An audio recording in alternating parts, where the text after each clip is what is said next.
Bait demi bait sajak mengalir dari bibirnya. Ketika sajak itu terhenti, pesan-pesan mulai disampaikan. Ia memanggil angin timur untuk menyampaikan pesan kepada Laila.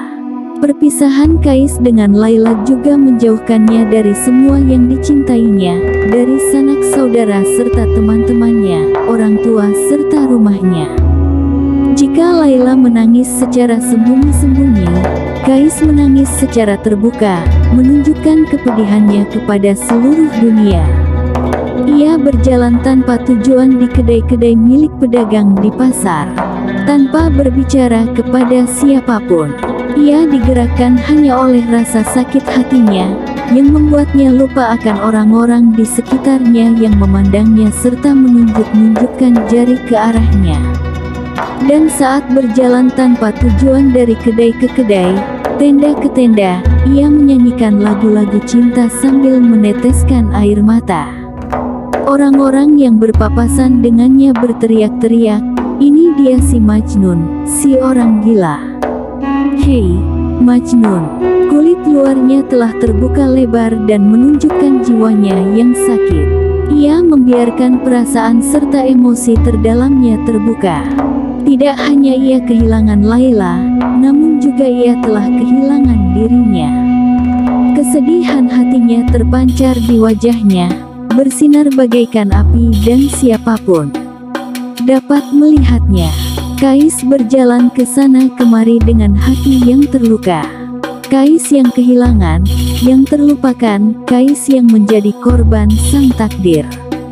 Semakin lama penderitaannya, semakin pula ia menjadi sosok yang diteriakkan semua orang kepadanya, "Majnun, si orang gila."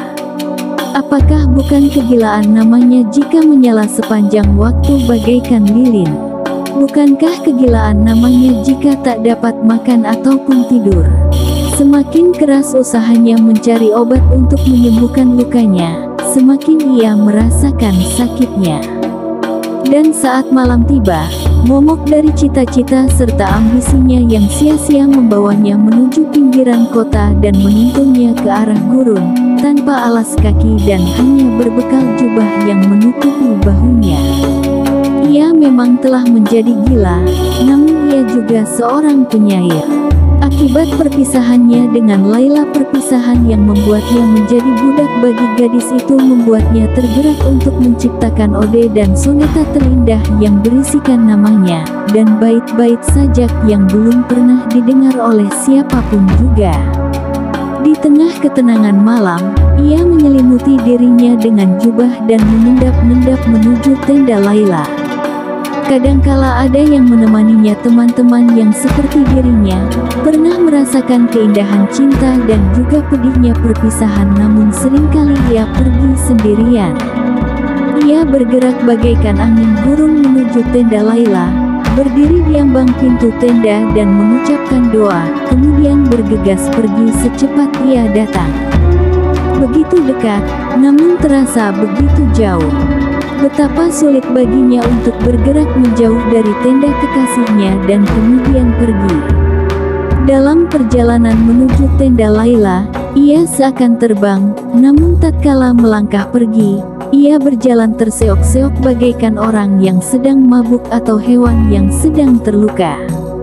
Mengapa takdir tidak berpihak kepadanya?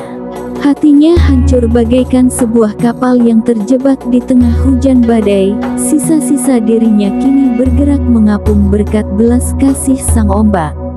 Rumahnya telah menjadi penjara di mana semua orang berbicara namun tak pernah mendengarkannya. Semua orang memberikan nasihat namun tak pernah bisa memahaminya. Ia telah tiba di satu titik di mana ia tak lagi memperhatikan ucapan semua orang. Ia sudah tak peduli lagi. Hanya kata Laila lah yang berarti baginya saat ini. Ketika orang membicarakan hal-hal lain, ia akan menutup kedua telinganya dan tak mengucapkan sepatah kata pun. Suatu hari ia berjalan seolah tak sadarkan diri. Keesokan harinya ia bertingkah bak seorang pemabuk, berjalan terseok-seok, menangis terisak-isak dan merintih-rintih. Bait demi bait sajak mengalir dari bibirnya. Ketika sajak itu terhenti, pesan-pesan mulai disampaikan. Ia memanggil angin timur untuk menyampaikan pesan kepada Laila, di mana sukunya telah membangun perkemahan di pegunungan Najd. Angin timur, cepatlah kau bergerak dan kau akan menemukannya di sana, katanya. Belailah rambutnya dengan halus dan bisikkan di telinganya, katakan, seseorang yang telah mengorbankan segalanya untukmu menyampaikan salam dari jauh. Kirimkan kecupan melalui angin untuk memberitahunya bahwa kau masih memikirkannya. Oh cintaku, andai saja aku tak memberikan jiwaku kepadamu, maka akan lebih baik jika aku kehilangan jiwaku untuk selamanya, demi kebaikanku. Aku terbakar dalam api cinta, dan aku tenggelam dalam air mata kepedihan. Bahkan matahari yang menyinari bumi tak dapat merasakan besarnya hasratku. Aku adalah mingat yang berterbangan di tengah malam untuk mencari sinar lilin.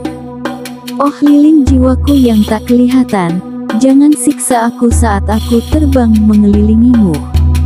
Kau telah menyihirku, kau telah mencuri tidurku, akal sehatku, dan juga keberadaanku.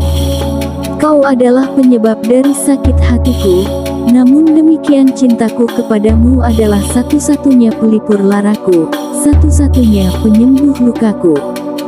Betapa anehnya, sebuah obat yang tidak menyembuhkan namun justru memberikan rasa sakit yang jauh lebih besar. Andai saja kau dapat memberikanku pertanda. Andai saja angin dapat menyentuh bibirmu dan membawa kecupanmu kepadaku, tapi itu berarti aku berhak untuk mencemburui sang angin dan aku akan malu karena telah memintanya melakukan itu.